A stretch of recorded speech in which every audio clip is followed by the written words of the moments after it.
Good morning, good afternoon, and good evening to wherever you are in the world. My name is Leachko, and welcome back to the Podcast Lounge. I'm Ellie Spearman, your second host here on the Retail Lounge, and we're here to introduce Jason Coy. He's the principal of Phase 5 in California. So, Jason, welcome to the Podcast Lounge, or wow, the podcast. We're on a podcast. Welcome to the Retail Lounge. Awesome. Thank you guys for having me. Appreciate it, Joe and Ellie, and I'm looking forward to this. Yeah. Sure. So it'd be great to just learn a little bit about you first and kind of get into your life and your love for retail. Yeah, no, absolutely. Thank you again. I've been working in the brand, product, retail marketing, and strategy space for over 20 years now. My experience has primarily been with Fortune 500 companies covering consumer goods, primarily with electronics and apparel. After, I would say, about 2 decades of working directly for brands. I had a few agency stints in there too, but primarily with brands. I decided to start my own business, which is Phase 5 Retail Consulting. The focus of my business is to help brands with their retail initiatives by way of strategy development, supplier sourcing, and also project management. I kind of have a little bio overview of my business. If anyone's interested, you can go to www.phase5retail.com, all spelled out. Interesting. And we thought it was intriguing to have you on just because you're kind of boots on the ground. You know, you're right up against, a client themselves trying to break into, a retail store, get in there. And that's figuratively. We're not breaking into retail stores. No breaking and entering. But we are, how are they getting in? And so it'd be interesting to kind of hear your take in some strategies toward that. What are, first initial questions, or maybe what are common questions that, somebody who wants to go into a retail environment, what would they come to you for? Yeah, it's really kind of a case-by-case scenario, honestly. When someone comes to me with a product that needs to make its way into retail, I kind of have like a checklist of information I want to know, and it really kind of starts with what are the goals and objectives that we're trying to achieve with this product launch. What does existing brand and product awareness look like? Is this brand established and well known amongst consumers, or is it a newer emerging brand that people don't know about? And then, where do we need to launch? Which retailers? Where is the target consumer shopping? Who are we going to be working with, and what category within store are we going to be working in? What does the current competitive landscape look like? Who are the main competitors? What are they currently doing at retail? Just really understanding how we're able to take that brand, that product, and differentiate it from what's on shelf today. And then what data and insights do we have? What's currently available to us to help influence and develop a strategy and come up with a go-to-market plan? So if I was a client looking to go in, what would be some common questions that I may want to think about? What are some that you would actually experience? Because, ultimately, at the end of the day, everyone wants to expand their business, get people to buy their stuff, make a name for themselves. And I might be a brand new, customer coming into the world and trying to get everyone out there to notice me. Yeah, so you're speaking more through the lens of kind of a newer brand, newer product, trying to break into the space.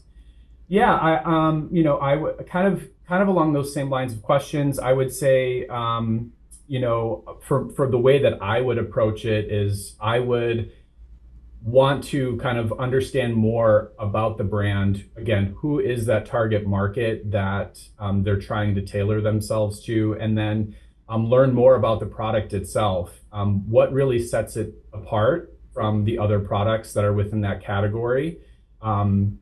Is it a saturated category that already has a lot of competition?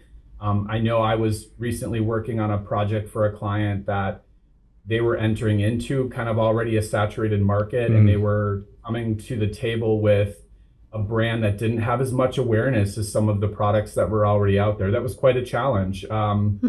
We had to find those points of differentiation and kind of elevate those, bring those to the top, and because otherwise it's a me too. Then you also have price point too. Obviously, you have to factor that in. Right. If you're coming in as a less established brand into a category that's already saturated, and maybe you're priced already too high or higher than the rest of the competition, you're just kind of stacking your challenges even higher to be successful in your initiative. So really it's case by case, but I just like to digest all of that information to then start to piece together a strategy that makes sense, that's influenced by data and insights and what's currently happening in the marketplace today.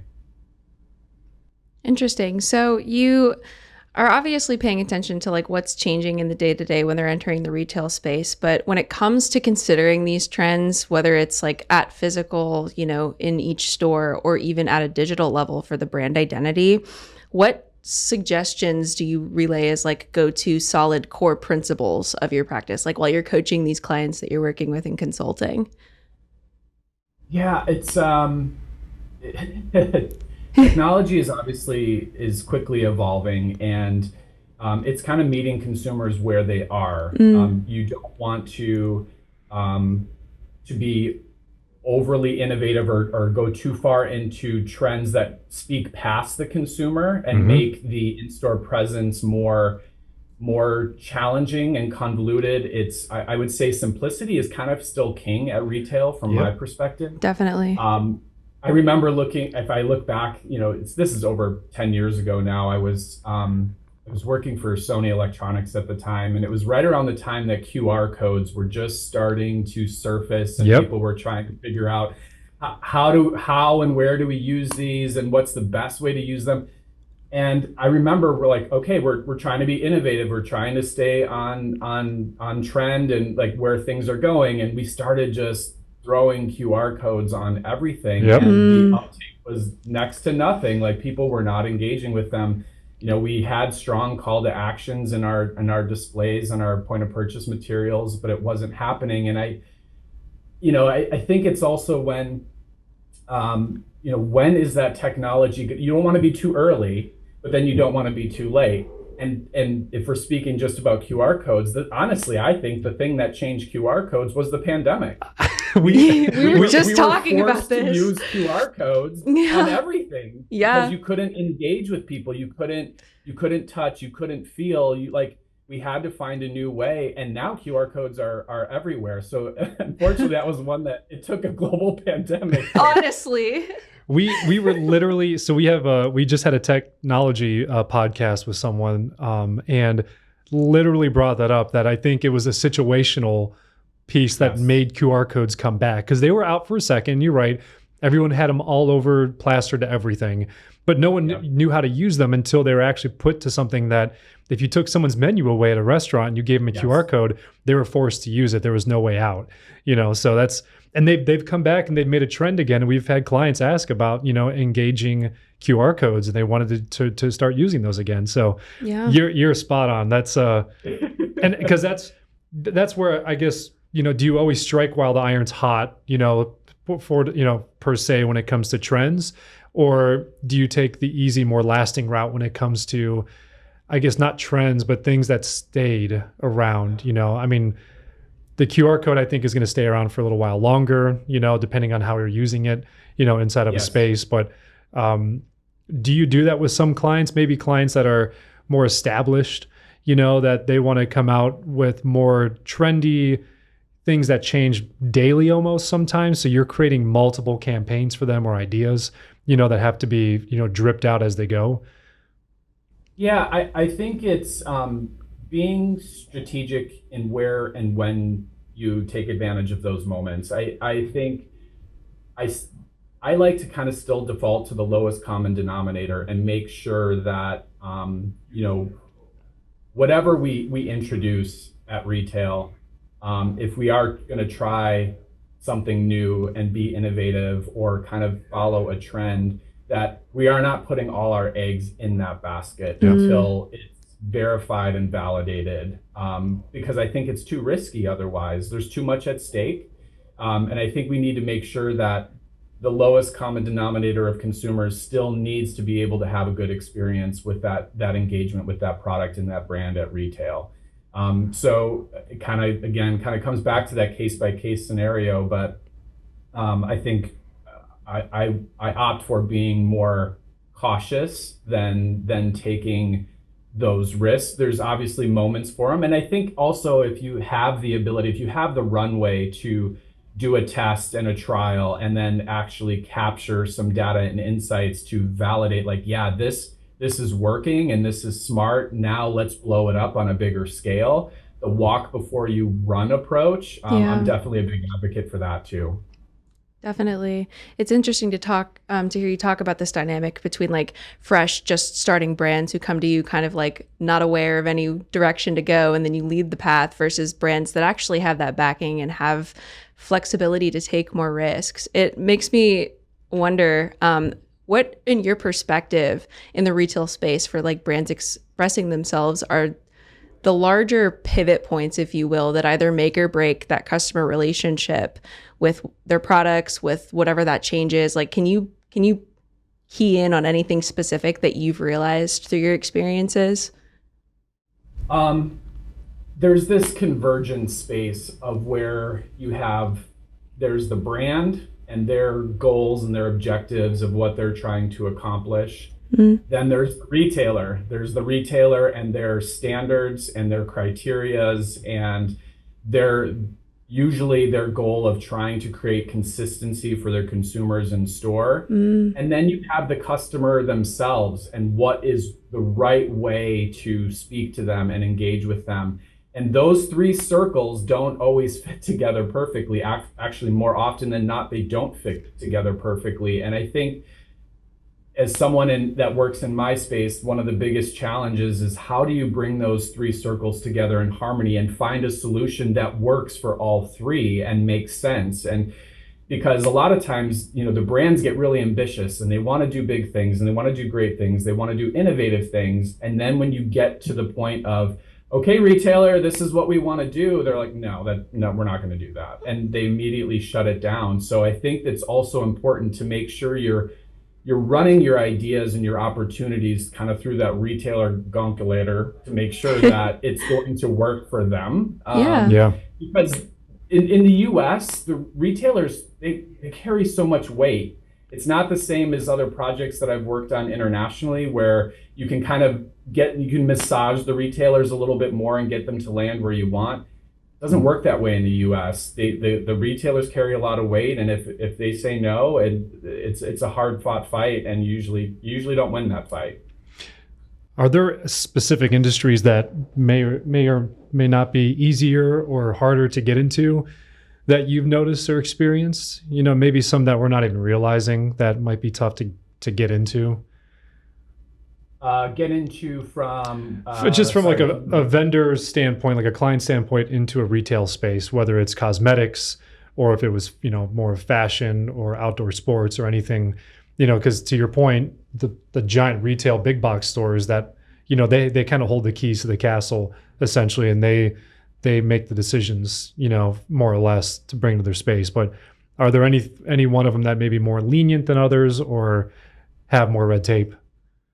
Yeah, I think the smaller retailers that are maybe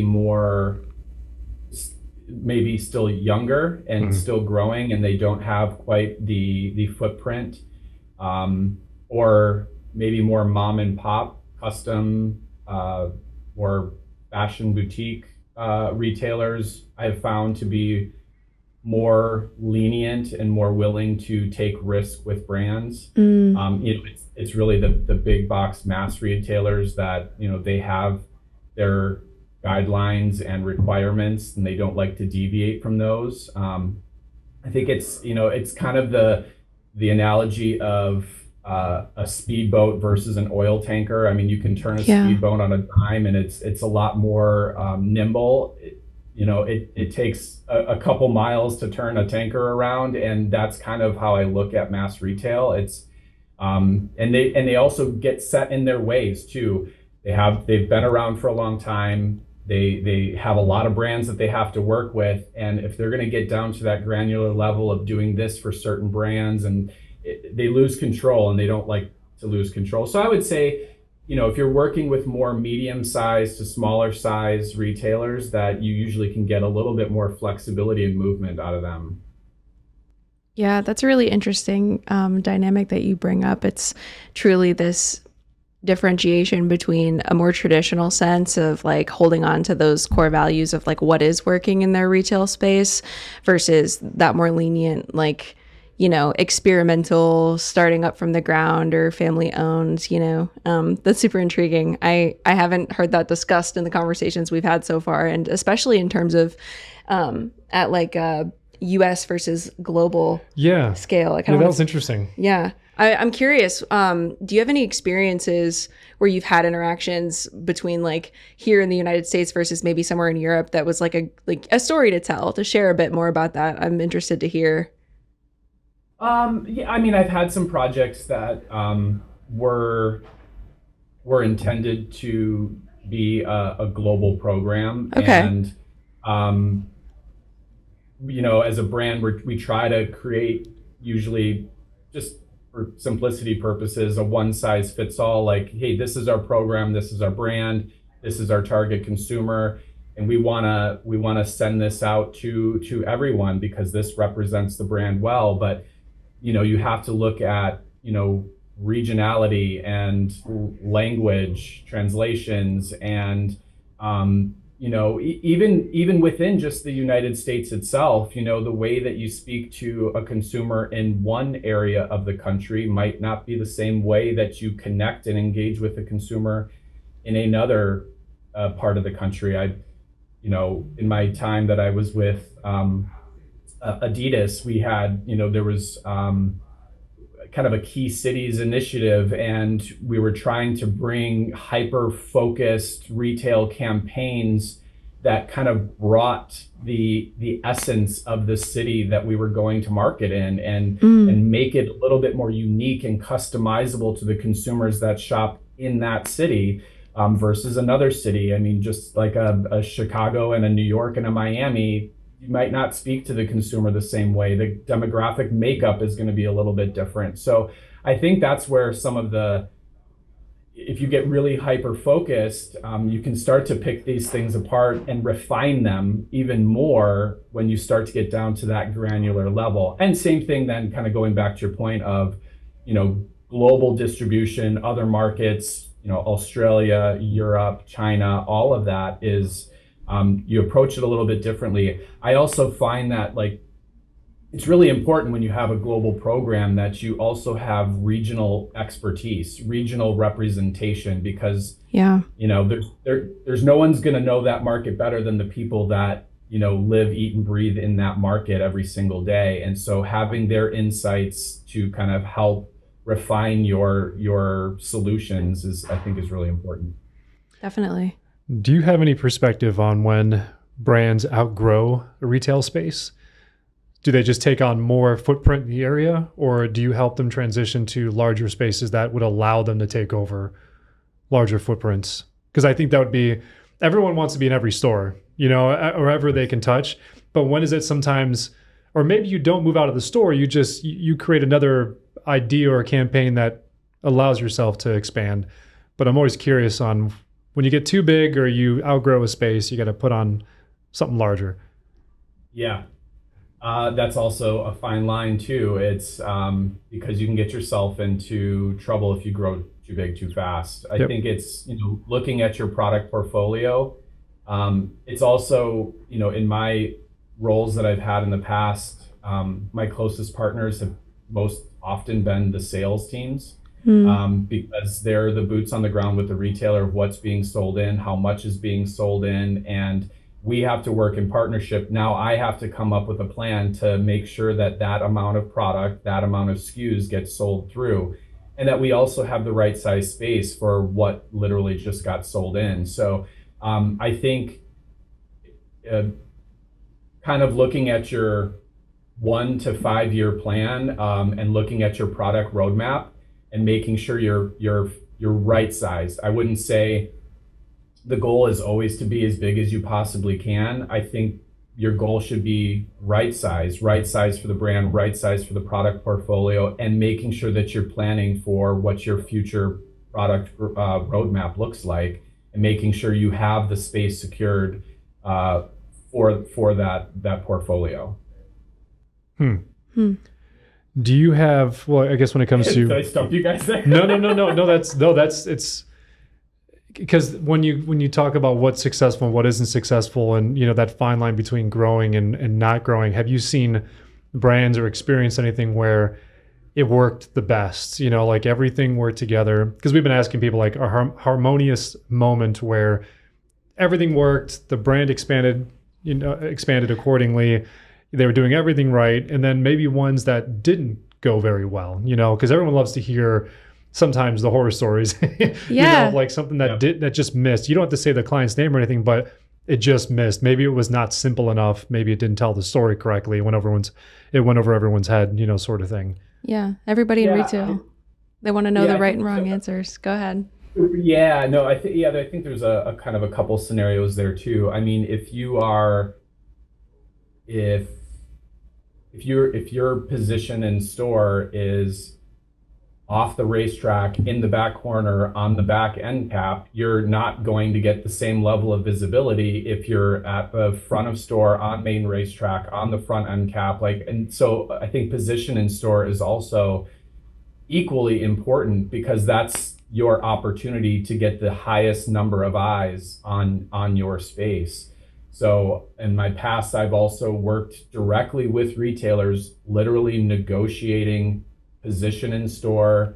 I mean, we would lay out floor plans by store, by location, and we would have negotiations of, no, I want this position on the racetrack on this end cap, and then that's a dance, right? Like, it's not worth it for a brand to spend so much money into a program where you're going to be on the back of an end cap in the corner where very few people are going to see you.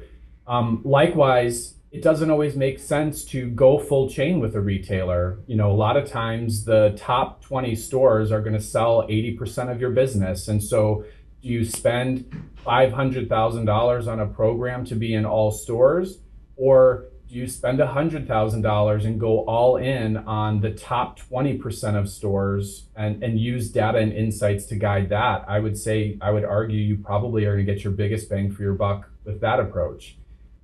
So I think there's a couple ways to kind of break that down, but there's really, what it highlights is there is so many factors that go into determining whether this program is going to be successful or not, and what your rate of sell through is going to be.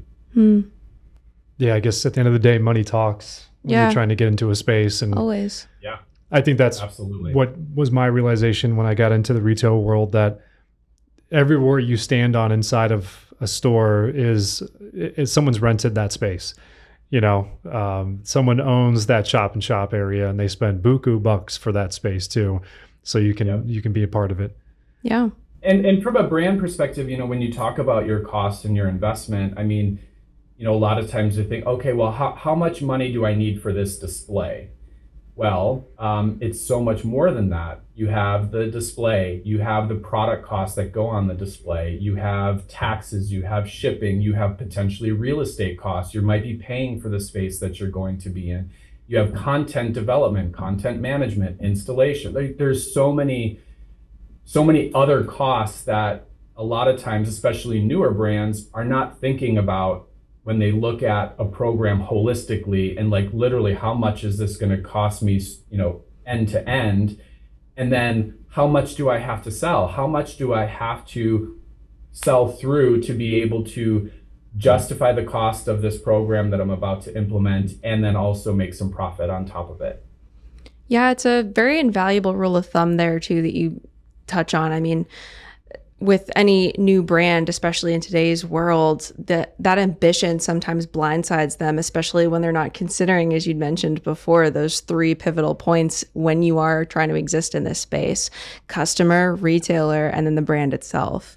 Like that ambition sometimes has to be railed in. It has to be like chained and, managed in a way that will be effective moving forward. Because it's not just like, let's take this hit and start from the ground up. You have to grow smart or else, you fail. It's that simple in the retail space. It's always changing. So, crazy question. Have you experienced a brand getting kicked out of a retail store that they didn't fill their quota? Because I know there's a lot of deals that go on with a lot of these. They have to sell X amount, to stay within the space because others are looking to get in, or, I'm interested to hear if there's anything that it's a waste of space, and say in a crude way, Yeah. or like, we have somebody who's more willing to come in and spend more money for that space. It happens all the time. And it may not necessarily be anything that we have control over. It's, I've had brands that I've worked with that have launched products too quickly. They weren't ready. They weren't ready for consumers, and whether they fell short of consumer expectation or the products didn't function as they were advertised to, and then all of a sudden you see this huge rate of return, and obviously then the sales team starts scrambling, like, okay, what are we going to do? Product teams are scrambling. Everyone starts scrambling, but with retailers, you have a very short window to be successful, and if you're not successful, they are going to sweep you off the shelf and they're going to bring someone else in that will be successful. They don't have the patience and the tolerance for failure. And so, yes, you have to be ready to pivot on a dime. I also have had other projects where the runtime was too long and the products became outdated and irrelevant. They lasted on shelf for too long. The brand might not be willing. That's another investment that brands don't always think about, is what are the maintenance costs? If this display and these products are intended to last for 2 years, well, you can't just let that display sit there for 2 years untouched. It will become irrelevant. It will break. So if a brand's not willing to invest into the maintenance, and these displays start breaking or content gets stale or the product starts to age itself out of the category, you're going to lose that space. You got to keep it fresh with new product, new content, and you have to have a plan for that up front, I would say. Yeah, definitely. So I would say, for an exit question here toward the end of our podcast, what do you see, what's the future you think for retail in general? Like, where do you see that going in the next handful of years? Or, you've been in it for 20 years now. You've seen it from day one till now, which has changed drastically. And COVID, sped that future up. But can you see a little bit further where you think we're going as far as like being brick and mortar? There's obviously a lot of click-through rates online that happen within the store, but where do you see us going? That's a really tough question. If I had that crystal ball, that's why I said it. That's why I asked the question, because I think everyone's got their own perspective on where things are going. Yeah. I mean, I have a few thoughts. I can't say with confidence that it's right, but I would say that, there's a lot of different factors, that I look at. I think the up and coming consumers are a very different consumer than the consumers we have been dealing with for the last 20 years. And the way to reach them and engage with them is evolving, and it's different. This next generation grew up with technology in their hands as soon as they could walk. So they're, I think, more open to more connected, interactive displays that leverage their own personal devices than the consumers that we have been working with over the last 20 years. So I think looking at technologies, again, depending upon the product, the brand, the retailer, and who that target demographic is, making sure you're tailoring a program that meets them where they are, not try to force a consumer into a space that is foreign or uncomfortable for them, but meet them where they are.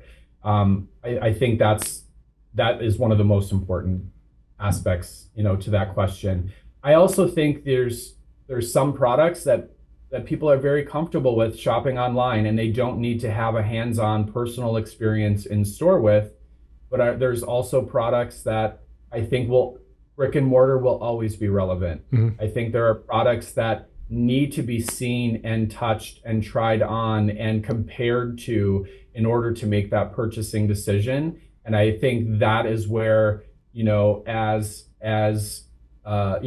strategists, consultants, as retail suppliers and designers and manufacturers, like, we put our energy and effort into really focusing on those brands, those products, those retailers in those moments, and bringing best in class experiences to life for those consumers to help them navigate the competition and land on the product that fits their life and lifestyle, that they're looking for.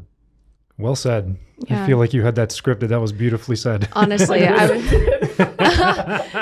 was going to say, I want that quoted on this thumbnail for this podcast. Yeah. Meet them where they are. That applies for the customer, the brand, the retailer, all around.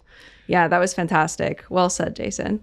We really appreciate your time today. And thank you so much for sitting on and having this conversation with us. Super insightful. And again, to everybody, thank you for tuning in back here at the Retail Lounge. If you have any suggestions or topics you think we should cover in the future, let us know in the comments, and we will see you next time.